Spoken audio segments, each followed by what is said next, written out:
ముందు తెలిసేనా ప్రభు ఈ బూతుల ఫలమేదో. మళ్ళీ పడతాను. ముందు తెలిసేనా ప్రభు ఈ బూతుల ఫలమేదో. మందమతిని మీరు ఇచ్చు ఆ వైద్యం ఏదో కాస్త ముందు తెలిసేనా ప్రభు. హలో అండి బూతులు అంటున్నది ఏమిటి ఈవిడ ఇవాళ మళ్ళీ ఏదో ఒక వీడియోతో వచ్చింది. బూతులు అంటున్నది, లేకపోతే ఏదో కథ అంటున్నది, వైద్యం అంటున్నది, ప్రభు అంటున్నది. అంటే ఏం లేదు, సింపుల్. పాపం బోరుగడ్డ అనిల్ కుమార్కి నిన్న హైకోర్టులో తిరస్కారం జరిగింది, బెయిల్ ఇవ్వలేకపోయారు వాళ్ళు. సరే, అది ఎట్లా పెడితే ఏంటంటే ఏదో పాపం తెగ తిట్టాడు. ముఖ్యంగా లోకేష్ని తిట్టాడు, పవన్ కళ్యాణ్ని తిట్టాడు, చంద్రబాబుని తిట్టాడు. ముగ్గురిని తెగ అసలు మామూలుగా తిట్టలేదండి. నేను కూడా చూసి అప్పుడు ఆ రోజుల్లో ఏంటి అబ్బాయి ఇట్లా తిడుతున్నాడు అని అనుకునేదాన్ని. కానీ ఏంటంటే అతనికి ముఖ్యంగా ఏంటంటే అతని మాటల్లో చాలాసార్లు నేను విన్నది ఏంటంటే ఏదో అమ్మాయికి ఏదో ఆపాదించాలి అని కాదండి.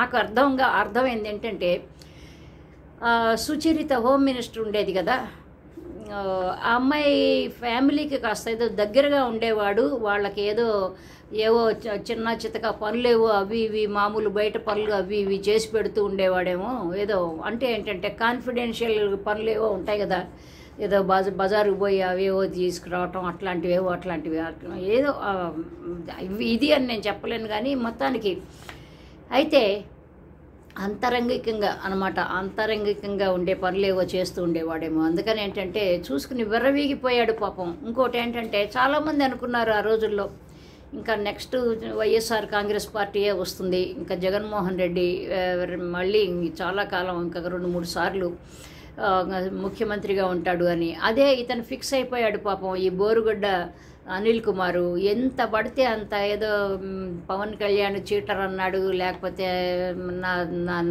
నావేం పోయి పీకుతారు అది ఇది అన్నాడు.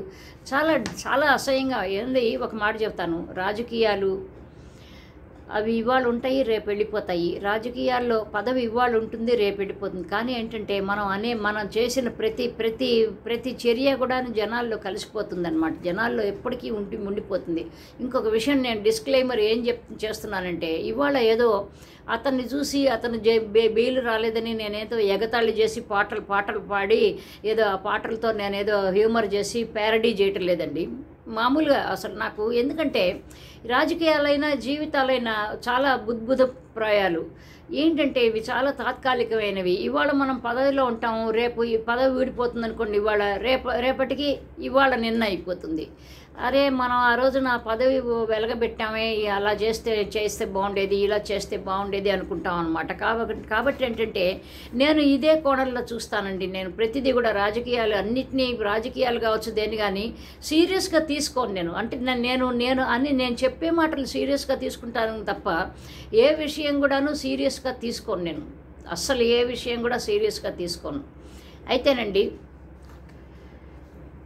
ఈ బోరుగడ్డ అనిల్ కుమార్ ఏదో తను చాలాసార్లు నేను ఇంగ్లాండ్లో చదువుకున్నానని అట్లా నాకు గుర్తున్నది. మరి నిజంగా గనక ఒకవేళ అది కాకపోతే కరెక్ట్ చేయండి. నాకు చాలా ఇంగ్లీష్ బాగా వచ్చు. ఇంగ్లీష్ రాకపోవటం అనేది అదొక పెద్ద క్వాలిఫికేషన్ కాదండి. English is a language, English is an expression, అంతేగాని it's not a qualification, it is not a crown అంటా నేను. సో అలా నాకు చాలా గొప్పగాను నాకు అలా తెలుసు, ఇలా తెలుసు, ఆ చట్టం తెలుసు అని చాలా విర్రవీగాడు పాపం. కానీ ఏంటంటే మాత్రము ఇదిగో ఇప్పుడు ఈ జైల్లో కూర్చుని ఈ పాట పాడుకోవాల్సి వచ్చిందనమాట. ముందు తెలిస్తే ఇట్లా బాగుండేది, ఈ బూతులు మాట్లాడేవాడిని కాదు నేను, మందమతిని అంటే బుద్ధి లేని వాడిని అని, అంటే నాకు మతి పని చేయలేదు అని అనమాట. కరెక్ట్గా మాటని మీరు ఇచ్చే ఈ వైద్యం ఇవాళ నన్ను కుమ్మేస్తున్నారు, నన్ను లోపలేసి తోమేస్తున్నారు, లోపల పడేశారు, లోపల మొత్తం నన్ను లోపలే పడేశారు, ఇప్పుడిప్పుడే బయటకి వెళ్ళే అవకాశం లేదు అని అతను బాధపడుతున్నాడు. ఆ బాధను చూసి నేను శాడిస్ట్గాను ఇది చేయటం లేదు. కానీ ఏంటంటే ఇంకొక విషయం నేను చెబుతాను. జగన్మోహన్ రెడ్డి గారు ఇట్లాంటి వాళ్ళని ఎప్పుడు కూడాను సపోర్ట్ చేయరండి, ఎప్పుడు కూడా ప్రోత్సహించడు ఆయన. అక్కడ నాయకులు కొంతమంది ఒక దిక్కుమాలిన ఒక నాయకులు ఉన్నారు కానివ్వండి, వాళ్ళు ఏంటో మరి నాకు తెలియదు కానివ్వండి. ఏదో విషయం ఒక సమయం వచ్చినప్పుడు ఆ నాయకుల గురించి కూడా మాట్లాడతాను నేను. అయితేనండి ఖచ్చితంగా అందుకే ఇప్పుడు ఈ బోరుగడ్డ అనిల్ కుమార్కి ఎప్పుడు కూడాను జగన్మోహన్ రెడ్డికి సంబంధించిన అడ్వకేట్లు వీళ్ళు వచ్చి అతను వాదించడం లేదు, ఏదో అతను ఏడ్చుకుంటున్నాడు అని నేను అనుకుంటున్నాను. అంటే ఈ లాయర్ల గురించి మాట్లాడాలంటే అయితే ఇట్లా మాట్లాడాడు కదా. ఎందుకంటే ఎవరికైనా ఇప్పుడు ఒకసారి పట్టాభి బోసు డీకే అన్నాడు.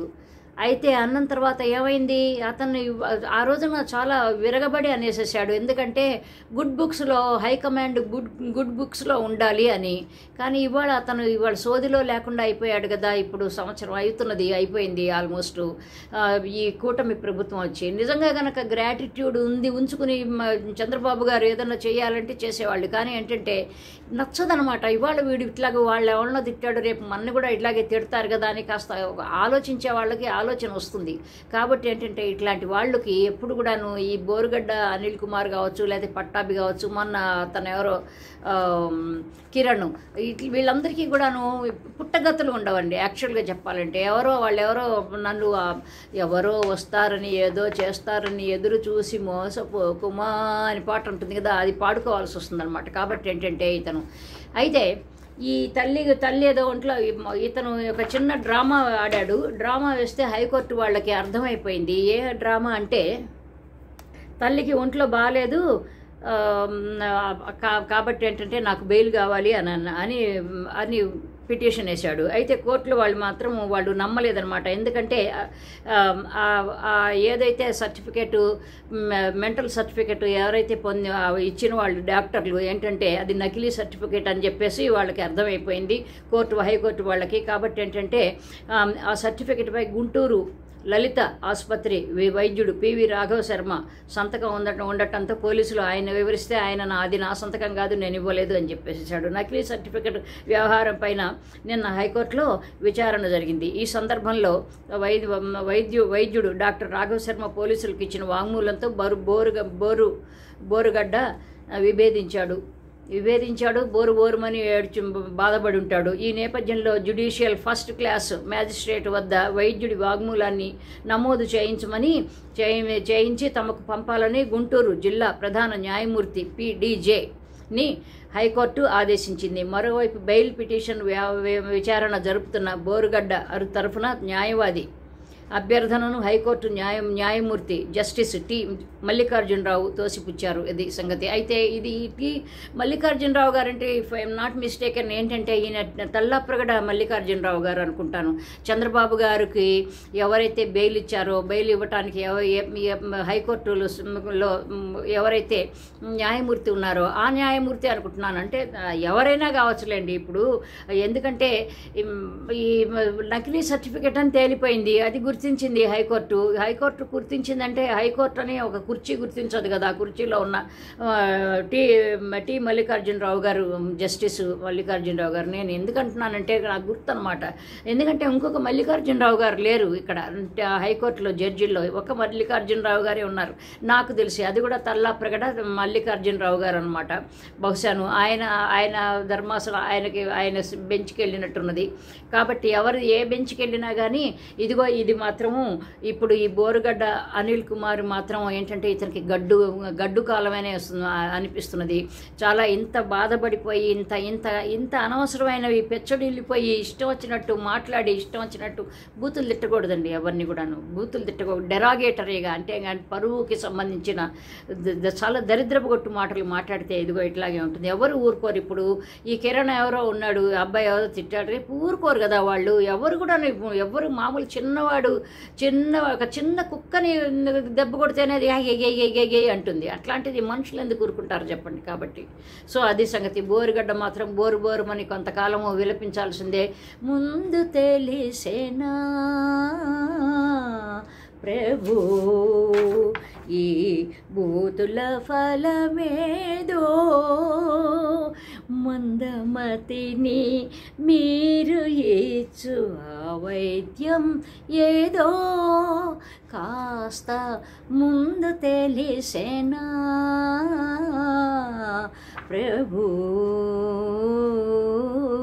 అని పాట పాడుకోవాల్సి వస్తుంది. సో కథ కంచికి మనం ఇంటికి. సో ఇంకొక మంచి టాపిక్తో మళ్ళీ కలుసుకుందాం. బై అండి, లవ్ యూ ఆల్. బై. ఇది మోరల్ ఏంటంటే ఊరికే రెచ్చిపోవద్దు. నువ్వు ఎప్పుడు మనకి పవర్ ఉందని రెచ్చిపోతే మనం చాలా బాధపడాల్సి వస్తుంది అనేది దీని సారాంశం అనమాట. నేను చెప్పాలి అనుకున్న సారాంశం. ఇంకో మంచి టాపిక్తో మళ్ళీ కలుద్దాం. బై అండి, లవ్ యూ ఆల్. బై.